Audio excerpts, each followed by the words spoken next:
Assalamualaikum warahmatullahi wabarakatuh. Yang terhormat Bapak Muhammad Endi Yulianto STMT selaku dosen pengampu mata kuliah separasi dan perpindahan massa, dan juga teman-teman dari TRKI Angkatan tahun 2020 yang saya banggakan. Pada kesempatan kali ini, saya dan juga rekan saya akan mencoba menjelaskan mengenai proses ekstraksi biji kedelai untuk menghasilkan produk berupa minyak kedelai. Namun, sebelum itu, izinkan saya untuk memperkenalkan diri serta memperkenalkan rekan-rekan saya. Perkenalkan, nama saya Amelia Rizky Adiatma dengan NIM akhir 017. Kemudian ada rekan saya yang bernama Syekh Abu Saina dengan NIM akhir 001. Kemudian ada Salsa Rosa Septiana dengan NIM akhir 009. Kemudian ada Anissa Chandra Yuliandini dengan NIM akhir 052. Kemudian ada Selvira Paulina Ananda dengan NIM akhir 059. Kemudian ada Hidyatul Husna Yurid dengan NIM akhir 067. Kemudian ada Dava Aresta Ramadhani dengan NIM akhir 071. Dan yang terakhir yaitu Fiona Swifa dengan NIM akhir 07.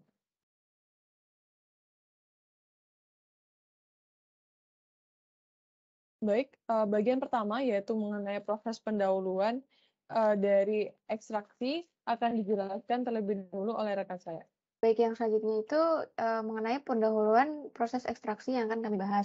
Nah, pada pembahasan kali ini kami akan memaparkan mengenai video proses ekstraksi minyak kedelai yang dilakukan melalui metode solvent extraction. Nah, solvent extraction ini merupakan proses ekstraksi yang dibantu dengan penggunaan solvent yang sesuai dengan si bahan yang akan diekstraksi. Dalam hal ini yaitu biji kedelai.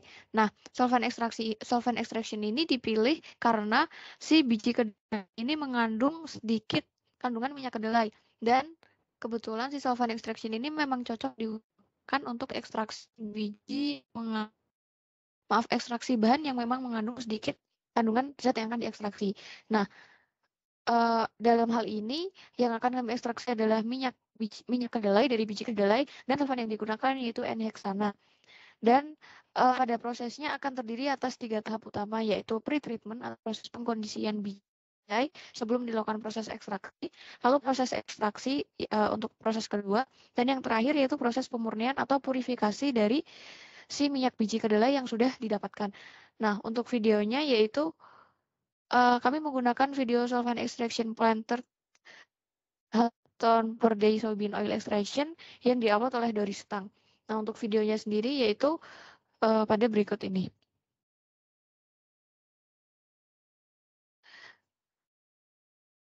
Nah, ekstraksi biji minyak kedelai akan dilakukan melalui solvent extraction, dan biji kedelai yang digunakan yaitu akan dialirkan melalui belt conveyor untuk menuju ke tahap selanjutnya, yaitu screw conveyor. Belt conveyor naik ke atas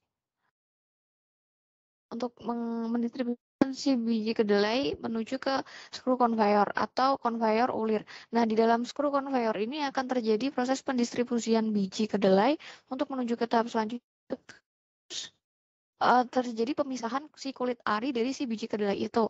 Sehingga setelah keluar dari si screw conveyor, biji kedelai sudah terpisah dari sebagian kulitnya dan akan menuju proses pretreatment yang selanjutnya, yaitu proses pencucian untuk membersihkan si biji kedelai. Nah, di dalam proses pencucian ini dilakukan pada belt conveyor dan dilakukan secara kontinu, di mana si biji kedelai akan bergerak secara terus-menerus dari bagian input si biji kedelai hingga ke bagian output yang nanti akan dilanjutkan proses selanjutnya. Nah, di bagian proses pencucian ini, si belt conveyor juga dilengkapi dengan sekat-sekat yang dapat membantu pemisahan kulit ari dari biji kedelai. Karena kan setelah dilakukan proses pencucian, yaitu dengan air yang muncul dari atas ini, si kulit ari itu akan mengapung ke bagian atas belt conveyor seiring dengan air yang overflow. Nah, karena si kulit ari ini memiliki berat yang lebih ringan dari si biji kedelai, maka ia bisa bergerak searah dengan pergerakan air menuju ke bagian kanan atau ke bagian pembuangan si kulit ari. Dan si biji kedelai akan tetap pada si belt conveyor sampai menuju ke akhir pencucian di belt conveyor ini. Zat pencuci yang digunakan yaitu air yang dialirkan dari bagian atas. Nah, selanjutnya si biji kedelai yang sudah dicuci akan dialirkan menuju ke tahap selanjutnya dengan menggunakan bantuan belt conveyor yang dipasang miring ke atas. Dan pada proses ini juga akan terjadi proses penirisan air dari si biji kedelai setelah si biji kedelai dicuci ini kandungan airnya bisa terpisah sedikit lebih sedikit sehingga saat proses selanjutnya yaitu proses pemanasan bisa lebih optimal karena tidak dibutuhkan steam atau pemanas yang lebih banyak karena yang lebih banyak pemanasan dan masih termasuk ke dalam tahap pretreatment di mana tujuannya adalah untuk memanaskan dan memipihkan si biji kedelai sehingga nanti ketika diekstraksi akan lebih mudah dan diharapkan yield yang didapatkan juga akan lebih banyak. Nah, proses pemanasan ini dilakukan pada kolom pemanas ini dengan bantuan pemanas yaitu steam yang dialirkan dari bagian samping-samping steam. Nah, suhu biji kedelai akan diatur hingga didapat pada suhu 55 derajat Celcius sampai 60 derajat Celcius. Dan output keluaran biji kedelai pada suhu sekian akan keluar melalui bagian bawah kolom akan dialirkan selanjutnya melalui belt conveyor. Nah, tahap selanjutnya ini merupakan proses ekstraksi, di mana ekstraksi dilakukan menggunakan alat belt conveyor solid liquid extraction system dan dilakukan secara kontinu. Biji kedelai tadi yang sudah dipanaskan akan mengalir secara kontinu pada belt conveyor ini dan akan diekstraksi dengan menggunakan pelarut N-heksana yang dipompa dari bagian dua tangki ini. Ini kolom N-heksana, lalu N-heksana akan dipompa menuju bagian bawah, bagian pompa ini, lalu akan dialirkan melalui distributor yang ada di bagian atas belt conveyor. Nah, N-heksana dialirkan atau dikucurkan sehingga diameter partikel pengucuran N-heksana itu lebih kecil dan terjadi perluasan kontak antara si solvent N-heksana dengan biji kedelai. Nah, hasil keluaran si proses ekstraksi ini yaitu rafinat atau biji kedelai yang mengalir yang akan keluar dari alat ekstraksi ini melalui bagian bawah dan ada misela atau hasil minyak kedelai yang masih tercampur dengan produk lain dan akan dialirkan melalui bagian atas belt conveyor extraction system ini. Nah, di dalam proses ekstraksi ini dilakukan secara kontinu dan nantinya hasil akan keluar melalui atas. Nah, melalui pipa bagian atas ini. Pipa bagian atas ini lalu menuju ke atas, menuju pipa. Nah, menuju pipa yang nanti akan langsung menuju ke aliran ke bawah dan tidak memasuki kedua kolom penyimpanan tangki heksana ini karena kedua kolom ini merupakan tangki penyimpanan N-heksana yang digunakan sebagai solvent. Sedangkan misela yang keluar dari proses ekstraksi itu akan keluar menuju bagian bawah sini dan akan menuju proses selanjutnya yaitu proses pemurnian atau purifikasi dari si misela atau hasil ekstraksi. Nah, misela itu kan dia mengandung si minyak biji kedelai dengan kemurnian 30% dengan solvent N-heksana yang masih tercampur dan produk samping lain.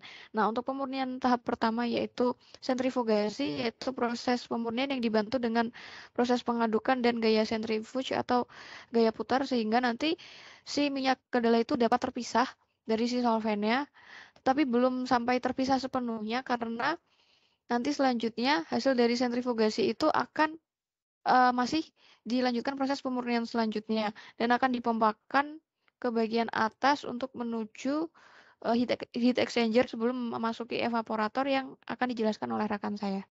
Bagian selanjutnya yang masih termasuk dalam proses pemurnian yaitu berupa tahapan evaporasi, di mana pada tahapan evaporasi ini hasil keluaran dari centrifuge akan dipanaskan dengan menggunakan heat exchanger sebelum dilakukan proses evaporasi. Nah, pemanasan ini tuh dilakukan oleh steam yang dialirkan dari bagian atas heat exchanger dan mengalir di bagian shell, sedangkan pada tube itu akan mengalir feed yang berupa minyak. Nah, proses peningkatan suhu di dalam heat exchanger ini itu terjadi hingga suhunya mencapai 70 derajat Celcius. Lalu setelah suhunya sudah sesuai, umpan yang tadi dimasukkan ke dalam heat exchanger itu akan dialirkan terlebih dahulu ke alat evaporasi.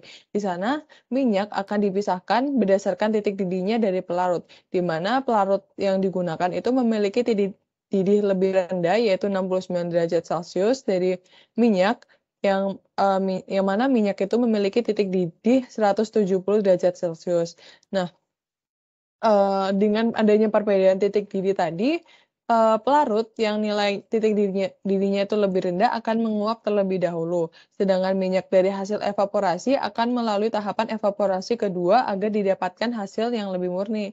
Nah, sebelum memasuki tahapan evaporasi kedua, minyak akan dialirkan terlebih dahulu ke dalam economizer untuk disesuaikan suhunya. Di sini, feed yang suhunya itu telah menurun dari evaporasi 1 akan dipanaskan terlebih dahulu oleh feed yang masuk dari hasil stripping, sehingga suhu feed dari hasil evaporasi akan meningkat, sedangkan suhu minyak dari hasil stripping akan menurun. Nah, lalu minyak dari economizer ini akan dipanaskan lebih lanjut dengan menggunakan heat exchanger yang kedua. Nah, untuk konsep pemanasan di dalam heat exchanger ini tuh sama dengan pemanasan pada heat exchanger sebelumnya. Nah, setelah melalui tahapan pemanasan dengan heat exchanger ini, umpan tadi itu akan masuk ke evaporator yang kedua untuk dilakukan evaporasi lebih lanjut.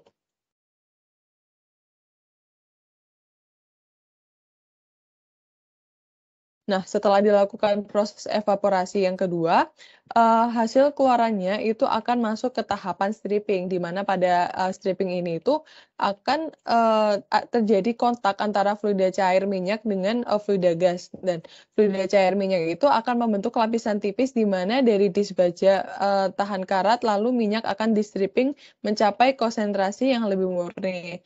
Nah, hasil keluaran dari proses stripping ini itu akan dipompakan menuju tangki penyimpanan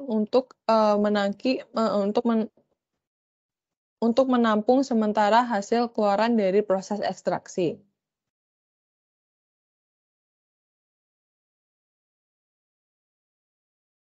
Baik, itu tadi merupakan proses ekstraksi dari pembuatan minyak biji kedelai. Nah, untuk sumber yang kami gunakan untuk sumber video yang kami ambil itu dari channel milik Doristang. Kemudian untuk link dari videonya itu sendiri dapat dilihat pada pada link yang tertera pada layar. Baik, sekian dari kami. Kurang lebihnya mohon maaf. Wassalamualaikum warahmatullahi wabarakatuh.